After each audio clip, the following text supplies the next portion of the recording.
Hoje, mergulhamos em um dos maiores mistérios da história brasileira. Há mais de 50 anos e ainda sem solução, eu vos apresento o caso das máscaras de chumbo.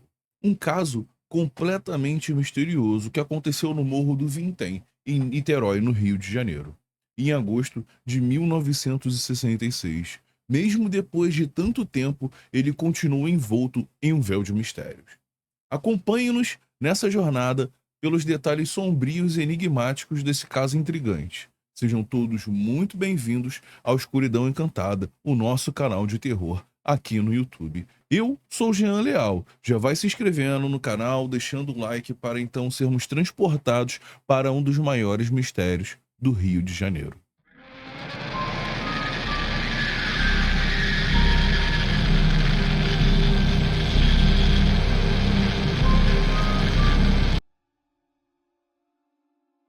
Em 20 de agosto de 1966, um jovem chamado Jorge da Costa Alves, que tinha mais ou menos 18 anos, estava soltando pipa no Morro do Vintém. Em alguns lugares, dizem que ele estava caçando passarinho, era uma prática comum da área. Mas, de qualquer forma, ele fez uma descoberta bizarra. Ele encontrou dois corpos deitados lado a lado, vestidos com terno elegante e capas de chuva. Ambos estavam cobertos com o rosto por uma espécie de máscara de chumbo, uma visão perturbadora e incomum.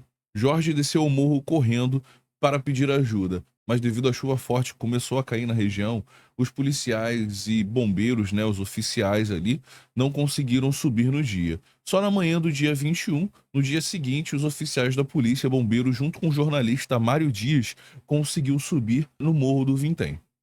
Bom, chegando no local, eles foram surpreendidos com dois corpos praticamente nas mesmas posições, com alguns itens próximos deles.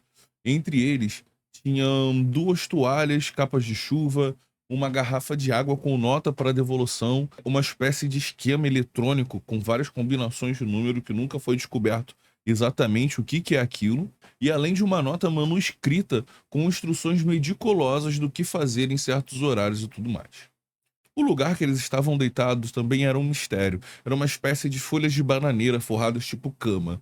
Os corpos estavam em estado de putrefação já avançado. E não haviam marcas de briga, de violência contra os corpos. E, inclusive, não havia nenhum tipo de animal foi lá comer os corpos. E essa nota se torna importante e bizarro para o quebra-cabeças que estava se montando diante das investigações. As máscaras de chumbo que eles encontraram eram feitas de um metal grosso e cobriam completamente os olhos das vítimas, protegendo como se fosse uma espécie de óculos escuro. Óculos escuro. Bom, os preparativos para esse evento começaram longe da onde eles foram encontrados. Nas suas residências, eles disseram que eles iam para São Paulo comprar um carro, era um Fusca, se eu não me engano, compraram um carro e peças de eletrônica para a loja deles. Sim, Miguel José Viana e Manuel Pereira da Cruz, eles eram técnicos de eletrônica e eles eram moradores da cidade de Campos, no Rio de Janeiro. E também eram sócios, de uma loja de eletrônica, que fazia conserto de televisores da época. A mulher de Miguel ainda questionou, né, aonde ele ia com tanto dinheiro e por que ele tinha que ir até São Paulo para comprar um carro. E Miguel desconversou, não deu uma resposta concreta para ela e botou o equivalente a R$ 2.000, R$ 3.000, mais ou menos, era mais ou menos R$ 3.000, né, na época, e foi embora. Além da paixão por eletrônica, eles também compartilhavam outras paixões, como a ufologia e uma grande curiosidade sobre o espiritismo. Manuel e Miguel haviam preparado meticulosamente o local. A garrafa de água, junto com a nota de devolução do casco, deixava implícito que eles teriam planos de voltar. E as toalhas indicavam que eles estavam se preparando para alguma experiência que poderia envolver condições específicas. As máscaras de chumbo foram feitas de forma artesanal, afirmou Erval Viana, irmão de Miguel. Ele disse que viu ambos fazendo as máscaras na oficina da casa de Miguel. Isso, junto à forma que as máscaras foram encontradas e as instruções que estavam lá escritas, levantaram um questionamento sobre o uso, né? Sobre para que seria o uso das máscaras. O chumbo ele é conhecido por bloquear a radiação, o que levou a especulações sobre a proteção contra a radiação ou algum tipo de exposição muito perigosa. No entanto, análises realizadas posteriormente, elas mostravam que não haviam níveis de radiação anormais ali, estava tudo normal, né? Nada que fosse necessário o uso das máscaras. Portanto, o propósito das máscaras continua sendo um mistério. Seriam para proteger eles do quê? Ou seria tipo algum símbolo pro experimento ou pro ritual que eles estavam praticando ali, né? A nota manuscrita é um dos aspectos mais enigmáticos do caso, com instruções precisas sobre horários e uso de cápsulas e máscaras. A nota sugere um planejamento detalhado para um tipo de experiência. A nota dizia: 16h30 estar no local determinado, 18h30 ingerir cápsulas após o efeito proteger metais e aguardar sinal. Máscara. E é aqui que nós temos um grande problema, a parte de ingerir cápsulas, pois quando os corpos foram enviados para o Instituto Médico Legal de Niterói, tiveram um pequeno problema para serem verificados. Por coincidência, naquele dia, o dia 21 de agosto, Hilton Dias, que era o chefe de segurança, ele havia sido assassinado. Policiais colocavam pressão para que o caso de Hilton fosse resolvido logo. Como não havia nenhum médico legista presente, um funcionário conhecido como Maneco, que provavelmente auxiliava os médicos, faz a liberação ali, né, pelo visto meio moda caralho. Ele faz a liberação dos corpos, provavelmente também por conta do estado de decomposição em que eles se encontravam. E com parte do processo, ele retira as entranhas do cadáver para autópsia. Mas, por falta de reagentes para manter o corpo ali, elas apodrecem rápido e são jogadas no lixo. E não são verificadas. Não são verificadas o que são as cápsulas que supostamente Miguel e Manuel ingeriram. Embora a nota sugerisse um possível veneno, a falta de exame toxicológico impede que a gente tenha a confirmação dessa teoria. Isso faz com que o conteúdo das cápsulas e a função delas continue sendo um mistério. Bom, durante a investigação surgiram vários relatos interessantes.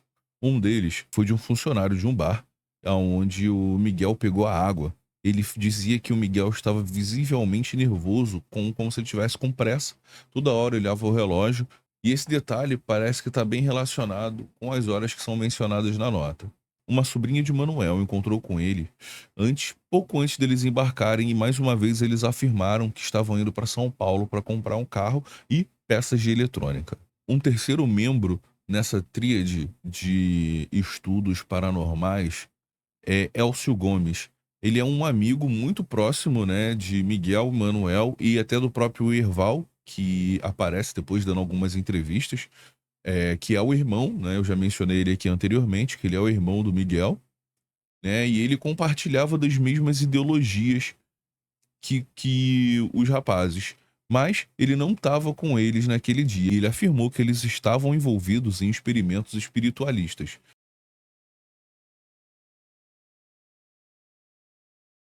Bom, um fato interessante é que na noite das mortes, moradores relataram ter um avistamento de luzes estranhas no céu, mesmo com a tempestade ocorrendo. Tem um detalhe importante aqui.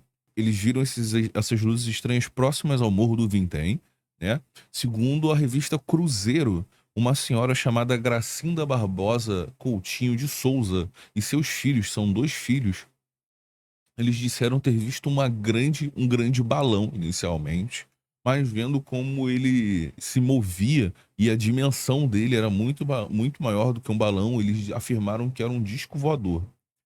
Mais ou menos na mesma hora em que as mortes poderiam estar acontecendo, né? Segundo a revista, o objeto era bem grande, arredondado, tinha tons laranjas e tinha um círculo vermelho no meio, que se destaca no meio de uma tempestade, onde sabemos que normalmente, principalmente à noite, são alguns tons de azuis ali que, né, aparecem no meio das nuvens. E o objeto, ele se movia de forma errática, assim, como se ele não tivesse uma direção certa. Esses relatos, eles fomentam a teoria sobre um possível contato extraterrestre, uma possível comunicação ou tentativa de comunicação com seres extraterrestres. E para terminar, alguns dias depois, Erval, né, o irmão do Miguel, ele voltou ao Instituto Médico Legal para pedir o atestado de óbito. E como eles tinham liberado o corpo sem o atestado, né?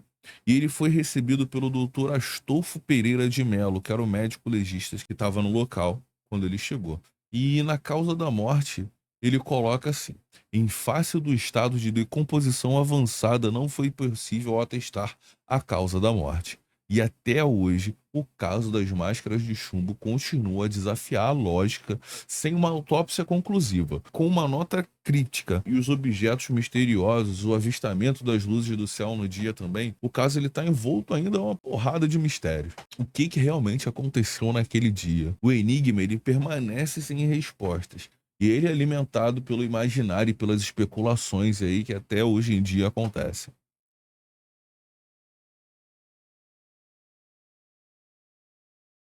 Muito obrigado por assistir. Se você gostou desse vídeo, se inscreve aqui no canal, ativa as notificações para novas histórias fascinantes e mais mistérios não resolvidos. Tenham todos uma ótima madrugada. Muito obrigado pela companhia e até a próxima.